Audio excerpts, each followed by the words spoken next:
The day that should have been the happiest of my life turned into a nightmare in a matter of seconds.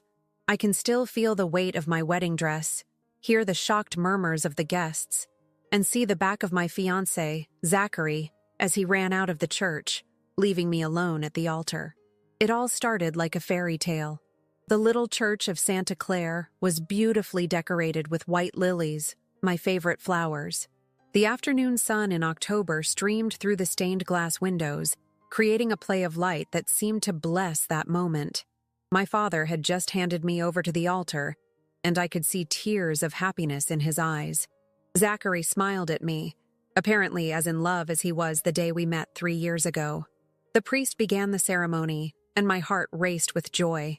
I was about to marry the man I loved, surrounded by our family and friends. The dress I had chosen with such care fell perfectly, and the bouquet of lilies in my trembling hands completed the perfect moment I had dreamed of since I was a little girl. Then it happened. At the moment, the priest asked if there was anyone who opposed the union. He paused dramatically. His eyes scanned the crowded church, and his deep voice echoed, "There is someone here with a hidden secret. A secret that needs to be revealed before this union is consummated." The silence that followed was deafening. I felt Zachary's hand loosen in mine. When I turned to look at him, I saw his face pale as paper. His eyes, always so sure and confident, now showed pure panic. "Zachary?" I whispered, but he didn't answer. Instead, he completely released my hand and took a step back. Then another, and another. Then, in a sudden movement that took everyone by surprise, he turned and ran toward the exit of the church. I stood paralyzed, watching the figure of the man I loved disappear through the main door, leaving only the echo of his hurried footsteps and a trail of shocked whispers from the guests. My maid of honor, Diana, rushed to support me as my legs began to tremble. "Where is he going?" I asked aloud, more to myself than anyone else. "Why is he running away?" The priest remained silent, his face a mask of compassion that only heightened my anguish. The guests began to stir, some rising from their seats, others whispering among themselves. My mother ran to the altar, her words of comfort lost in the buzzing that filled my ears. It was Diana who finally pulled me away from the altar, taking me to the small room at the back of the church where I had prepared hours earlier, so full of hope and joy. Now, sitting in front of the same mirror where I had admired my happy reflection, I barely recognized the woman staring back at me. "What happened?" I asked Diana, who held my hands tightly. "What secret is this?" "I don't know, dear," she replied, concern evident in her voice, "but we will find out." At that moment, as silent tears began to stain my perfectly applied makeup, I had no idea that this was just the beginning. The secret that had made Zachary flee was only the tip of an iceberg of lies and betrayals that was about to surface, forever changing not just my thwarted wedding, but my entire life. My father entered the room, his normally serene face now contorted with anger.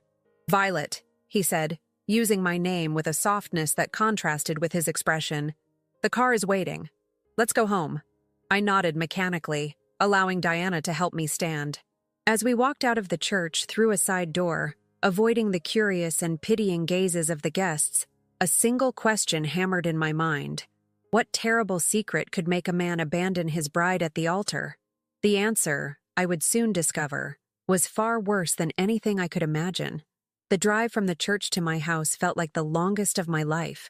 Diana sat next to me in the back seat, holding my hand in silence while my father drove, his eyes occasionally meeting mine in the rearview mirror.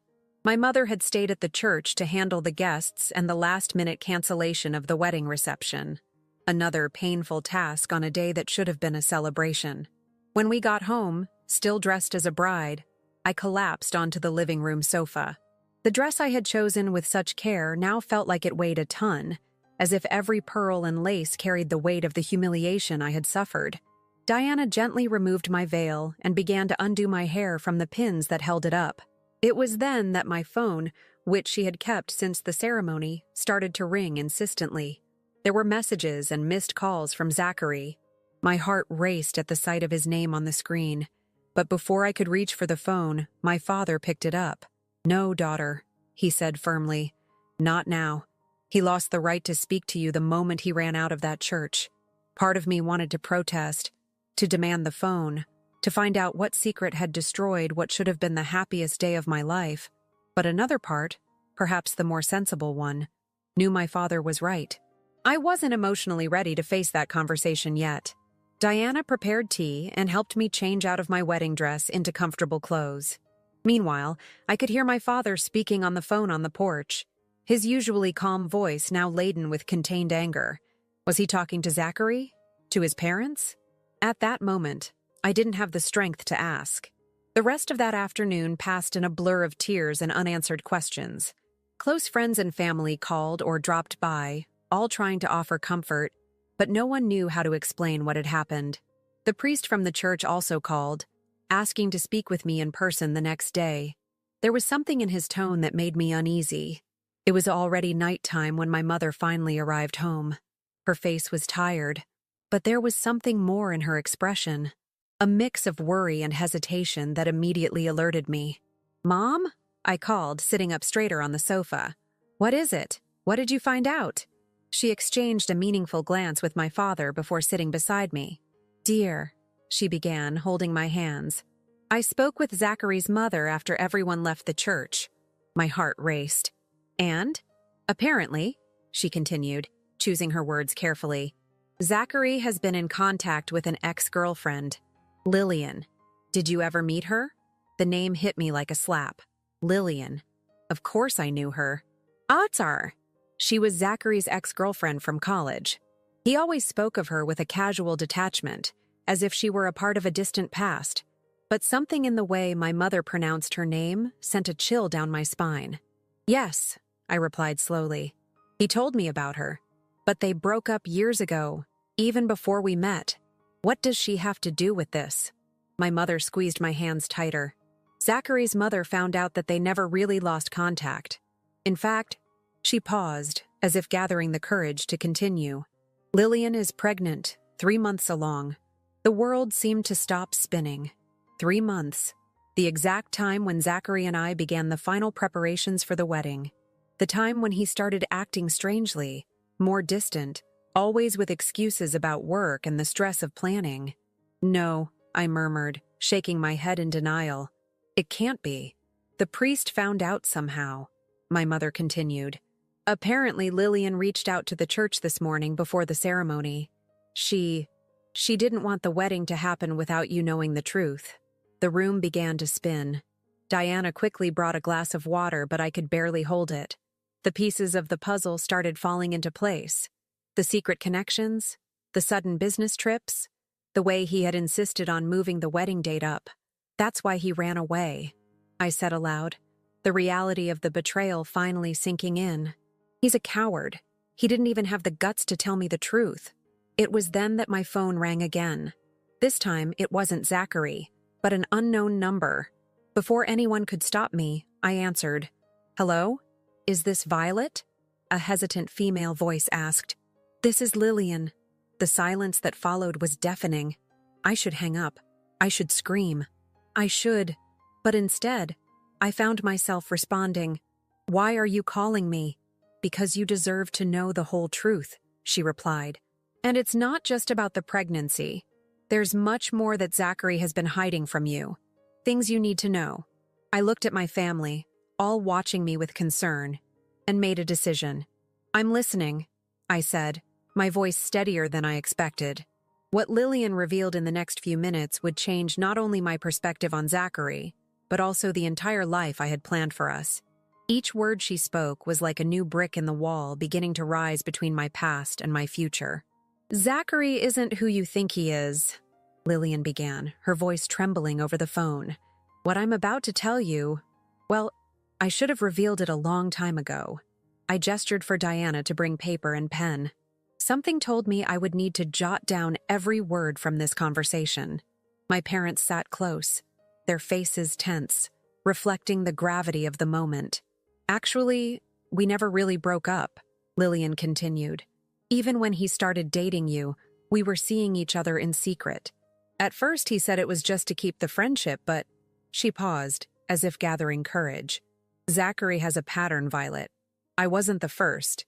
And unfortunately, you won't be the last. I felt my stomach churn. What do you mean by pattern? He's been doing this for years. He finds successful, financially independent women, gains their trust, and then Lillian took a deep breath. Then he starts diverting money from them. Small amounts at first, always with some convincing excuse. An investment here, a family emergency there. My hand began to tremble as I wrote this down. Flashbacks of various moments started to rush through my mind. Zachary suggesting we combine our accounts, insisting I make investments through him, always with that confident smile that now seemed so false. But how? I started, my voice faltering. How do you know all of this? Because I work in the financial department of the bank where he keeps his accounts, Lillian revealed. 3 months ago, during a routine audit, I found irregularities. That's how I discovered he was still active in his schemes. And that's when I found out about you. I felt the blood freeze in my veins. What kind of irregularities? Suspicious transfers, ghost accounts, forged documents. Violet, he was planning after the wedding to transfer a large part of your assets to accounts overseas. He had even prepared powers of attorney and documents with your signature, some possibly forged. I instinctively glanced at my desk in the corner of the room, where I kept important documents. How many of them had Zachary organized for me in the past few months? Always so helpful. Why are you telling me this now? I asked, trying to keep my voice steady. Because I'm pregnant and scared, Lillian replied, her voice breaking. When I discovered all of this and confronted him, he showed a side I had never seen before. He threatened my family, my job, said that nobody would believe me. And the pregnancy? It was an accident. When I found out, I thought maybe he would change. But instead, he started pressuring me to have an abortion, saying that nothing could interfere with the wedding with you. That's when I realized I had to do something. As Lillian spoke, I mentally reviewed the last 3 years. The little signs I had ignored, the strange coincidences, the enigmatic comments from mutual friends that now made perfect sense. There's one more thing, Lillian continued, hesitating. Zachary, he doesn't actually work where he says he works. The consulting firm? It's a front. He uses it to legitimize the money that... She stopped, as if choosing her words carefully. The money he gets from his... victims? At that moment, my father, who had been listening to everything on speakerphone, couldn't hold back. I'm calling the police right now. No! Lillian exclaimed, having heard. Please, not yet. There are proofs, a lot of evidence. Documents, records, recordings. But we need to be careful. He has connections, people who protect him. If we act hastily, he can destroy all the evidence. I closed my eyes, trying to process everything. The man I was about to marry, the man I loved and trusted completely, was actually a criminal, a manipulator who had meticulously planned to use and discard me, just as he had done with others before me. What do you suggest we do? I asked, surprising everyone with the calmness in my voice. I have all the documents stored in a safe place, Lillian replied. We can meet tomorrow. I'll bring everything, including records of the other victims I managed to trace. But Violet, Mapchat, she took a significant pause. You need to be prepared. What you're about to discover, it will be difficult. I'm already living the difficult, I replied, a growing determination taking hold of me. Now I want the truth. All of it. After we agreed on a safe location for our meeting the next day, I hung up the phone and looked at my family. The shock on their faces likely mirrored my own, but there was something more building within me. Anger, yes, but also a fierce resolve. Diana, who had remained silent throughout the conversation, squeezed my hand. What are you going to do? I stood up, feeling a strength I didn't know I still possessed. First, I'm going to find out exactly who I was about to marry. Then, a determined smile formed on my lips. I'm going to make sure he never does this to anyone again. That night, as I sorted through the papers and documents I had at home, one thing became clear. The day that began as the worst of my life could actually have been the day I was saved from something much worse. The pain of betrayal was still there, pulsing, but now it had been replaced by purpose. What I didn't know was that the revelations the next day would be even more shocking, and that my life was about to change in ways I could never have imagined. The cafe chosen for our meeting was located in a bustling neighborhood downtown. Diana insisted on accompanying me, and my father, even more protective after the revelations of the previous day, discreetly parked across the street, watching from a distance. I arrived half an hour early, choosing a table in the back of the establishment, where I could see the entrance and exits. When Lillian walked in, I could hardly recognize her. The woman I knew from the few old photos I had seen, always smiling and confident, now looked tired and anxious. Her gaze scanned the room several times before settling on me. The small bump of 3 months barely showed under the loose blazer she wore. "Thank you for coming," she said, sitting down with a thick folder in her hands. Her eyes met Diana's, questioning. "This is Diana, my best friend," I introduced. "You can trust her as you trust me." Lillian nodded, placing the folder on the table. "Before we start, I need you to understand one thing," she said, her voice low but firm. "What I'm about to show you, it's not just about money or betrayal. It's about destroyed lives, ruined families. Zachary, he is meticulous, patient. He builds trust over years before he acts." She opened the folder and began spreading documents across the table. Bank statements, contracts, photos, newspaper clippings. A complex web of evidence that made my stomach churn. "This is Camilla." Lillian pointed to a photo of a well-dressed middle-aged woman. "She lost everything in 2019. Zachary met her when she was vulnerable, just after her divorce. He gained her trust, became her informal financial advisor. In 18 months, she lost over $2 million in investments he managed." My hand trembled as I picked up the photo. "What happened to her?" "She had to sell her house, start over from scratch. She never reported it because Zachary convinced her she had authorized all the transactions. She was ashamed, blamed herself for being so naive." Lillian took a deep breath. "And here, Eleanor, 2020. Same story, different details. And then Claire, in 2021. Diana, who had been examining the documents in silence, pointed to a series of statements. "These transfer patterns, they are identical to the ones he suggested for you, Violettes." She was right. In the past few weeks, Zachary had insisted I restructure my investments, following a foolproof plan he had developed.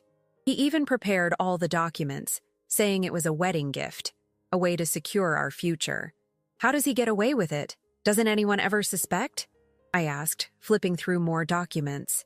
"He has an elaborate system," Lillian explained, pulling more papers from the folder. "Shell companies, fronts, perfectly forged documents. And more importantly, he chooses his victims very well. Independent, successful women, but for some reason, emotionally vulnerable. He builds a perfect story for each one, customizing his approach." "How did you find all this out?" Lillian unconsciously rubbed her belly. "I started investigating when I noticed some strange patterns in the accounts he managed. At first I thought it was just bad financial management, but the more I dug..." She hesitated, her eyes misting. "When I confronted Zachary, he showed his true face.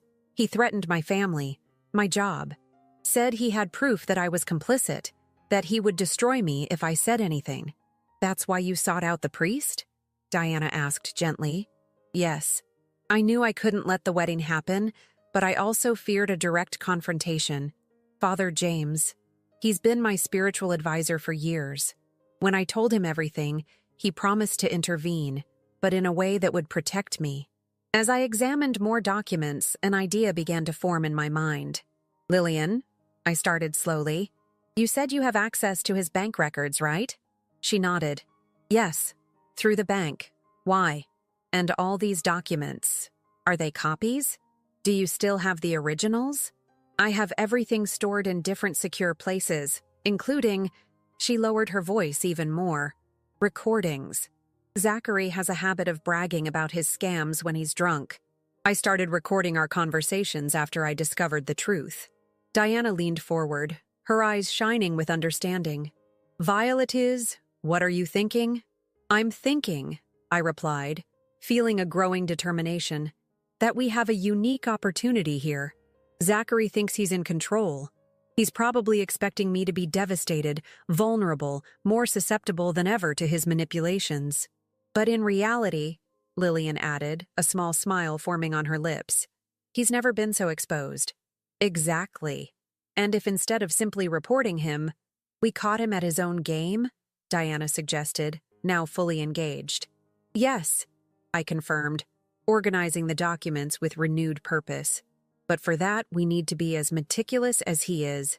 Lillian, you said he has connections, people who protect him. We need to know exactly who they are. Lillian opened her bag and pulled out a small flash drive. Here it all is. Names, dates, connections, transactions. I've been compiling this information for months, like a life insurance policy. I took the device, feeling its symbolic weight in my hands. Then let's use this. Not just to stop him, but to ensure he and all his accomplices are exposed.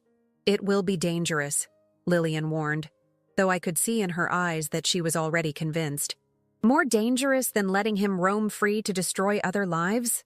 I asked, carefully putting away all the documents.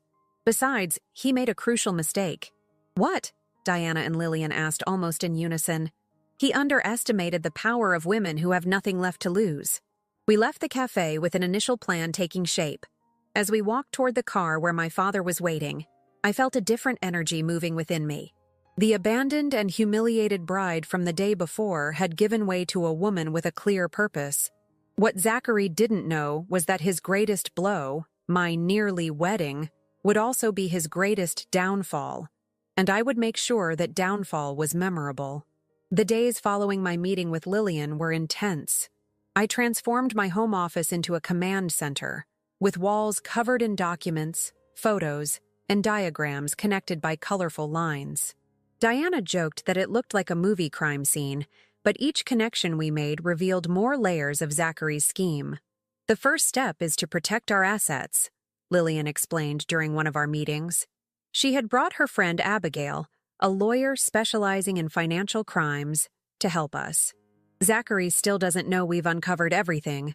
That's our biggest advantage. Abigail examined the documents with a clinical eye. The timing is actually perfect. He's emotionally vulnerable after the wedding scandal. He's probably making mistakes, trying to cover his tracks in a hurry.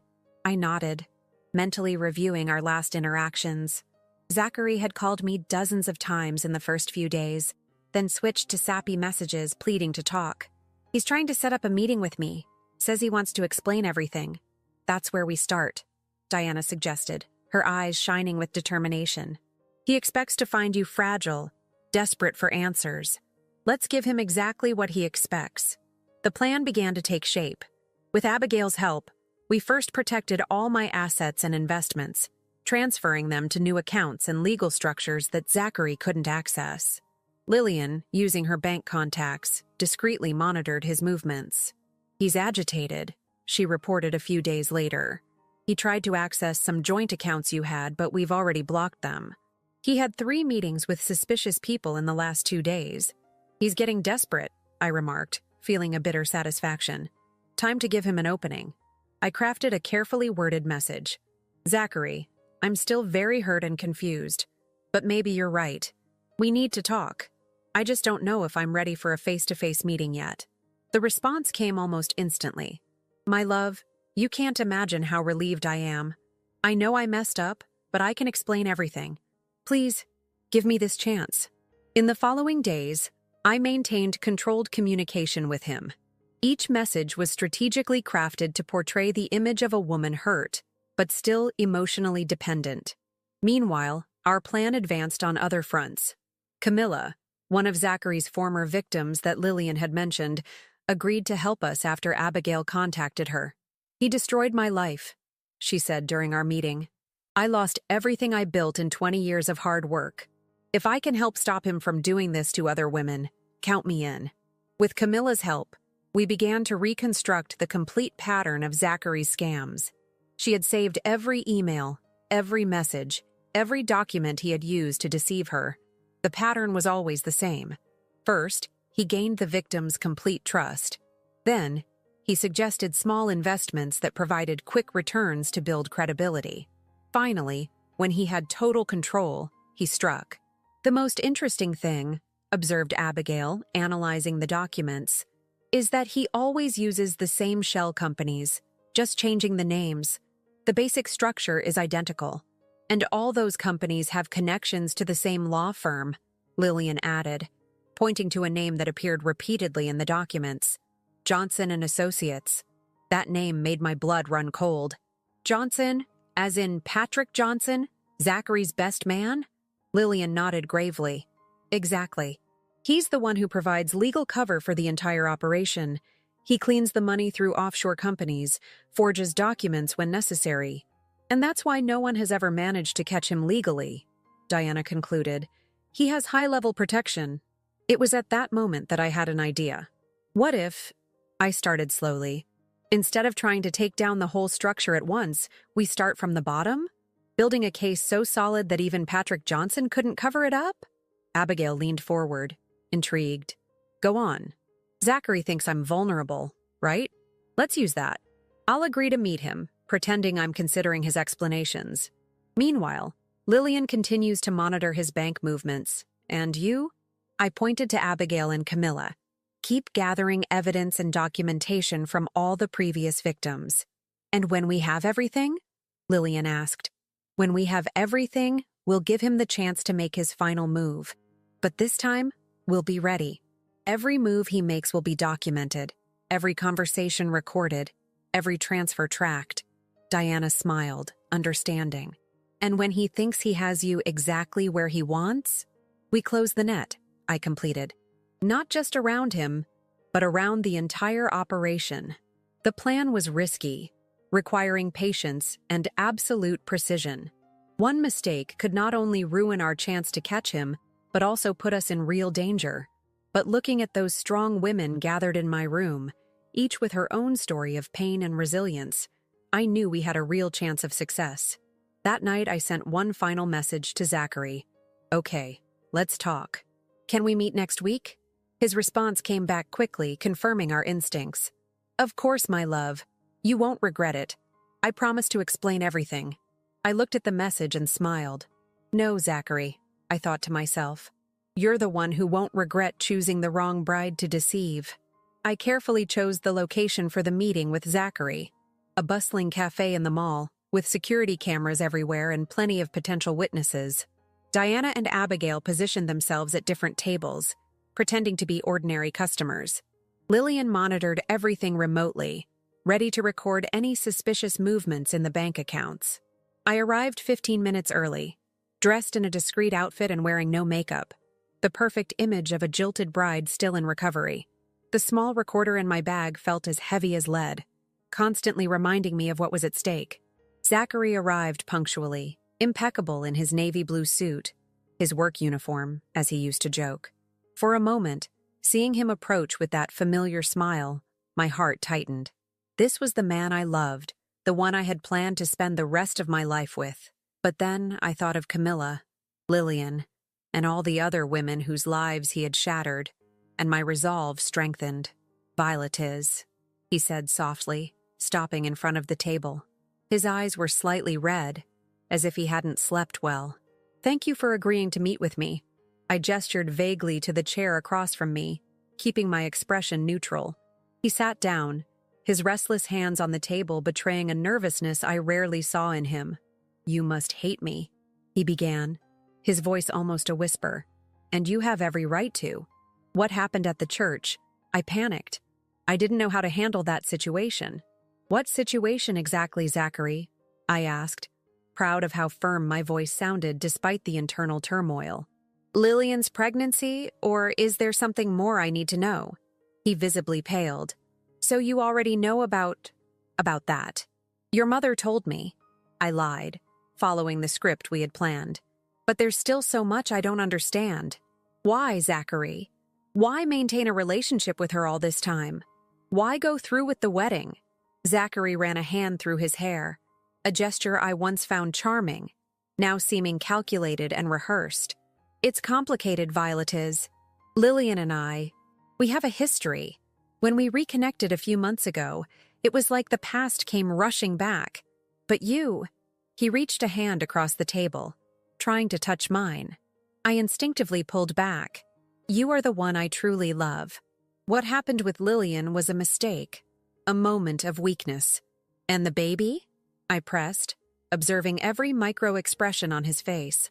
Was that also a mistake? He lowered his voice even further, looking around as if afraid of being overheard.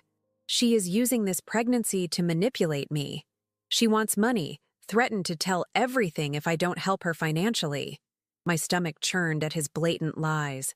There he was, turning Lillian from a victim into a villain with the same ease he breathed.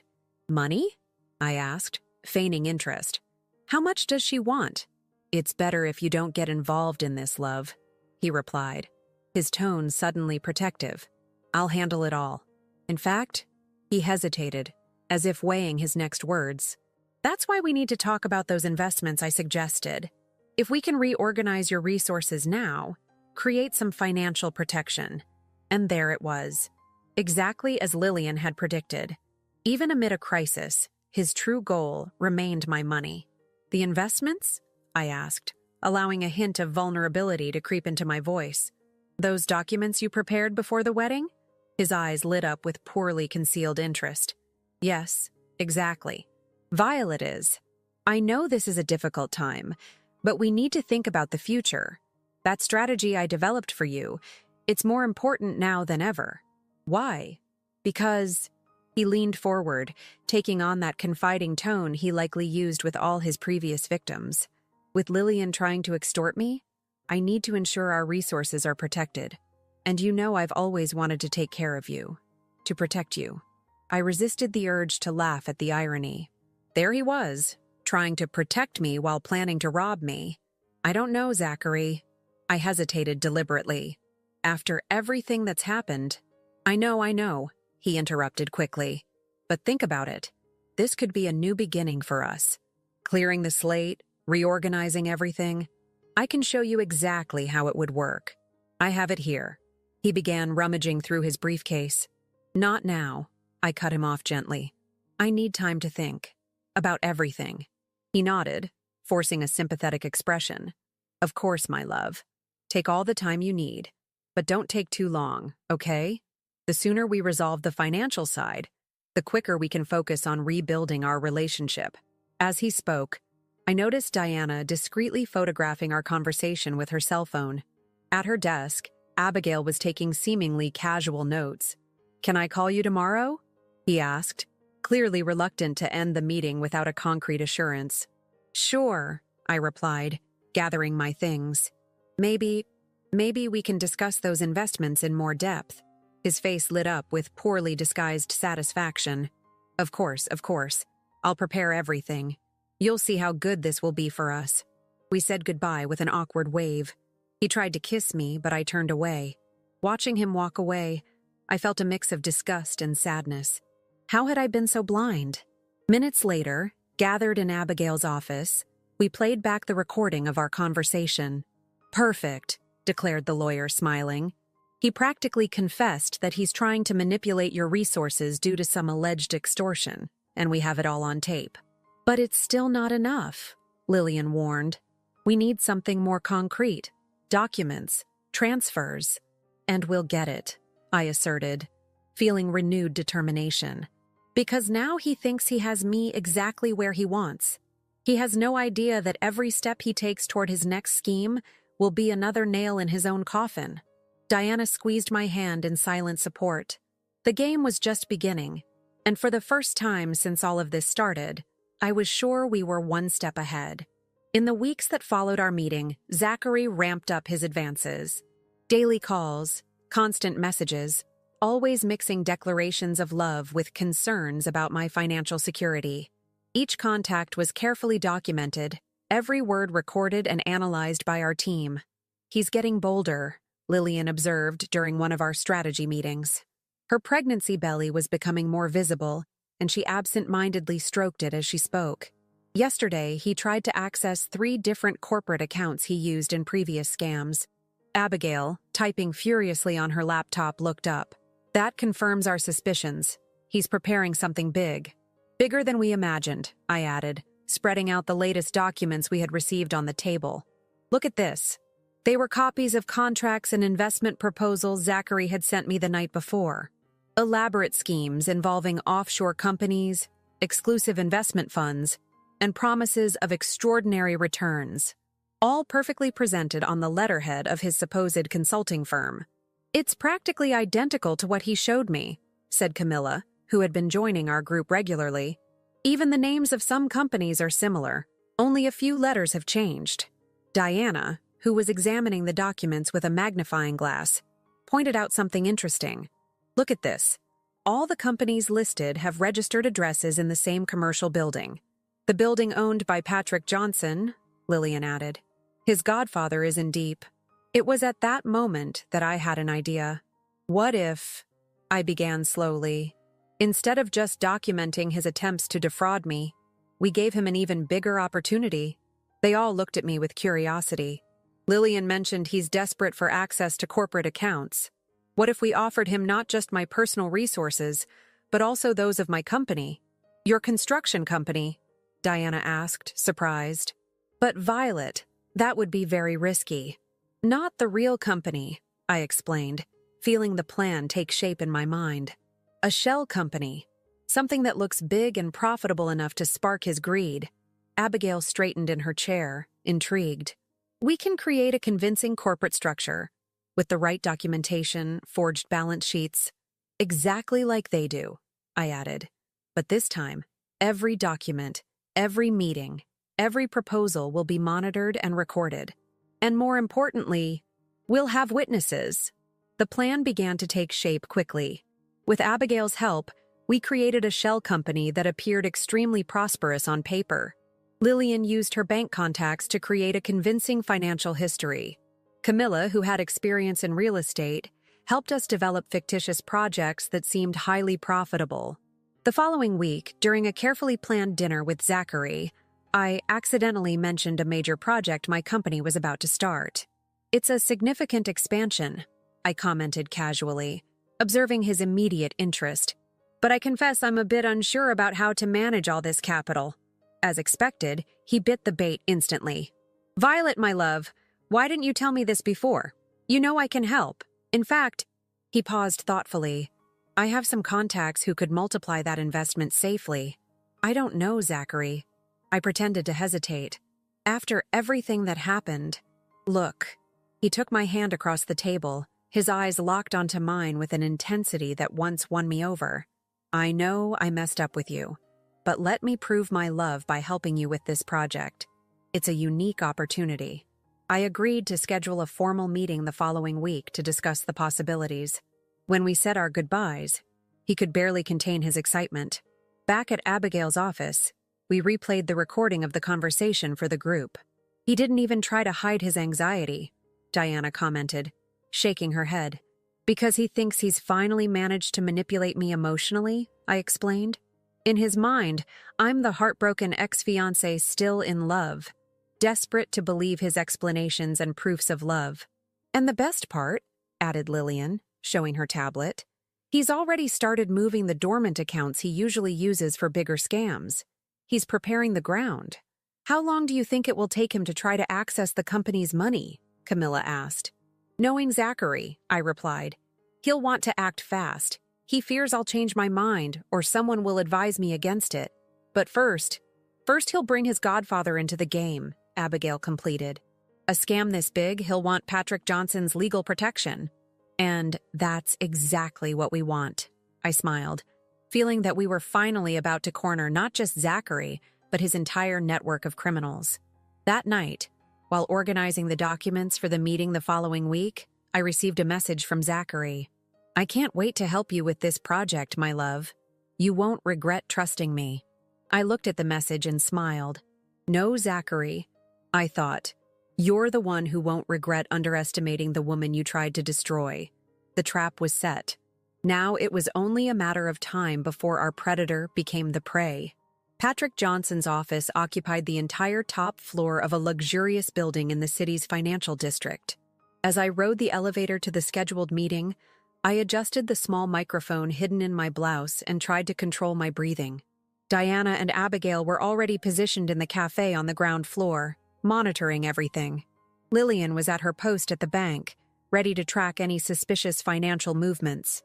When the elevator doors opened, Zachary was waiting for me in the lobby, impeccable in his Italian suit and wearing that smile that now sent chills down my spine. "My love," he approached for a kiss that I subtly dodged, transforming it into a quick hug. "You won't regret being here. Patrick is very excited to meet you officially." Officially. The word echoed in my mind, as if years of manipulation and crime could be legitimized in a business meeting. The secretary led us to an impressive conference room with a panoramic view of the city. Patrick Johnson was already waiting for us, emanating that aura of power and respectability that I now knew was as false as Zachary's smile. "Violet," he stood to greet me. "We finally meet properly. Zachary speaks highly of you." "Dr. Johnson," I replied, keeping my voice steady. "It's a pleasure to finally meet Zachary's godfather." We sat down, and for nearly an hour, I listened to his elaborate presentation about exclusive investment opportunities and differentiated asset structuring. Every word was carefully chosen to sound legal and appealing, while hiding his true criminal intentions. "And so," Patrick concluded, sliding a folder toward me, "what do you think of our proposal?" I opened the folder slowly, pretending to study the documents I already knew by heart. They were practically identical to the ones Camilla had shown me, the very ones that had destroyed her life. "It seems—" I hesitated deliberately. "It seems interesting, but I confess I have some doubts about the offshore structure." "Perfectly normal," Zachary interjected quickly. "That's why we brought you here. Patrick is an expert in this kind of structuring. There's no one more qualified to protect your interests." Protect my interests. The irony was almost palpable. "Actually," I continued, keeping my voice calm, "I have several questions. For instance," I pulled my tablet from my bag, "about how this same structure was used to defraud other women." Zachary's smile froze. Patrick maintained a neutral expression, but I noticed his hands tense on the table. "What are you talking about, love?" Zachary tried to keep the tone light, but there was a tremor in his voice. "I'm talking about Camilla Brown," I began, sliding a photo across the table. "Who lost $2 million with you in 2019? Eleanor Davis in 2020? Claire Wilson in 2021? Each name was accompanied by more documents that I methodically spread out on the table. And of course Lillian. The mention of Lillian made Zachary visibly pale. Patrick shifted in his chair, his mask of calm beginning to crack.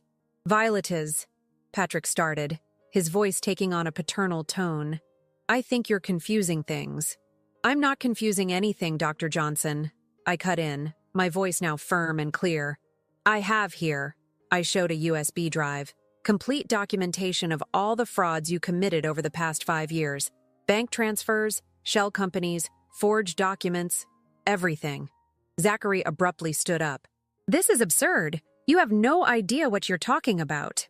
"On the contrary, Zachary, I know exactly what I'm talking about, including how you plan to use our wedding as cover for your biggest scam yet."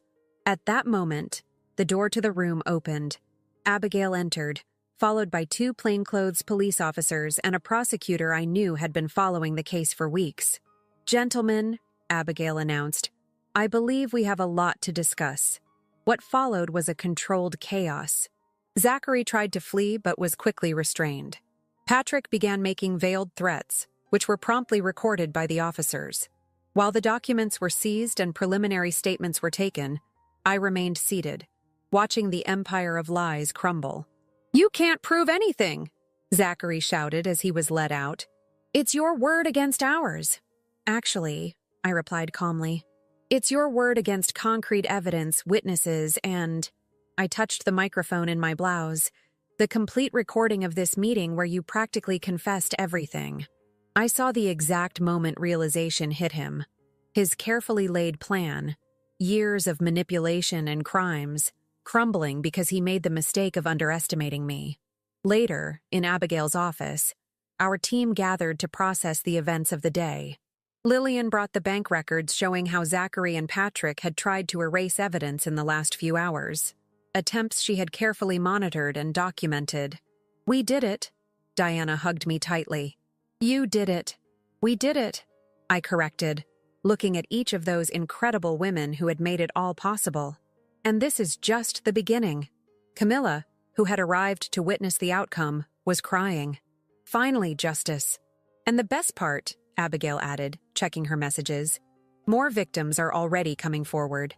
It seems the news of their arrest is spreading quickly."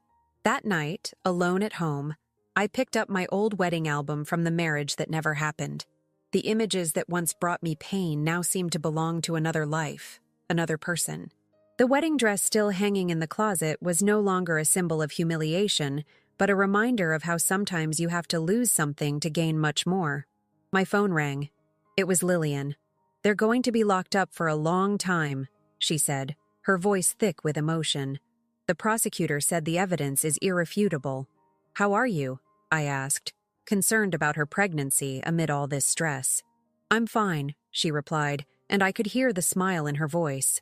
For the first time in a long time, I'm really okay. After hanging up, I stood looking out the window, watching the city lights. The day that should have been my wedding had transformed into the beginning of a journey I could never have imagined. A journey that taught me about strength, courage, and the power of women coming together.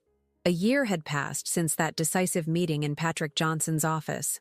The trial of Zachary and his accomplices had concluded 2 weeks ago, with sentences that would ensure they spent a long time in prison. The evidence we gathered was irrefutable, and when other victims began to come forward, the case became even bigger than we had imagined. On that sunny Saturday morning, I was sitting in the garden of Lillian's new home, watching her play with her 4-month-old son, Harrison. The baby had her eyes and a smile that lit up the entire area. It was hard to believe that the same woman, a year ago, had been terrified and hopeless.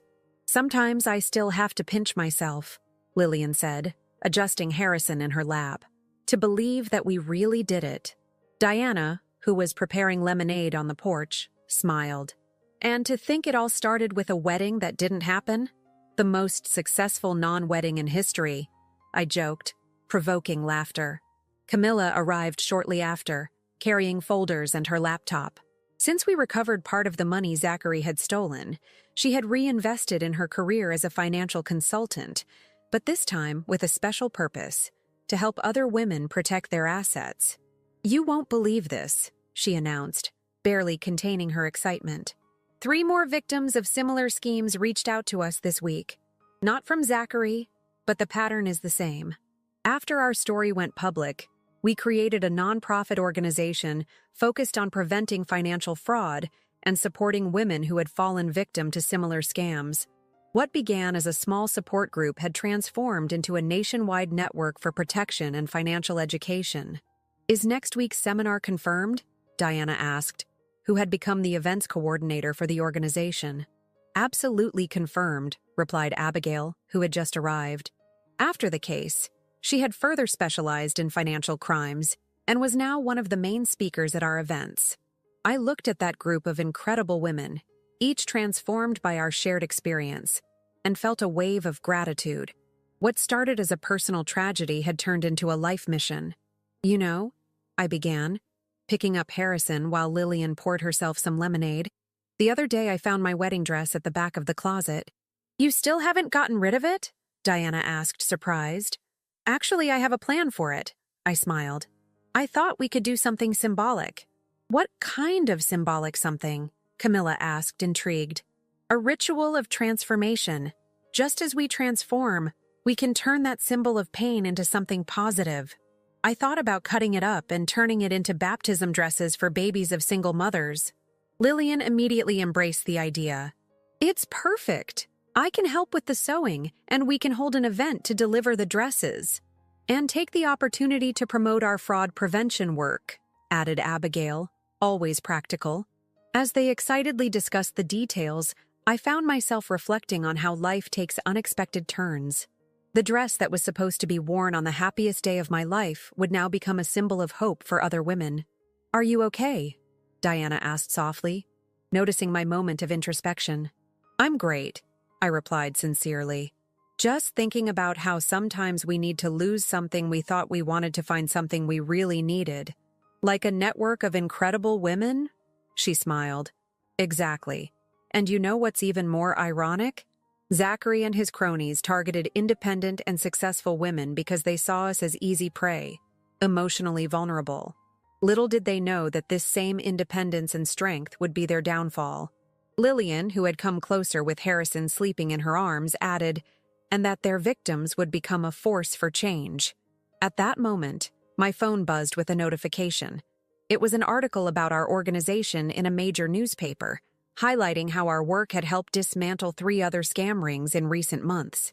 "Look at this." I showed my phone to them. "It seems we're bothering the right people.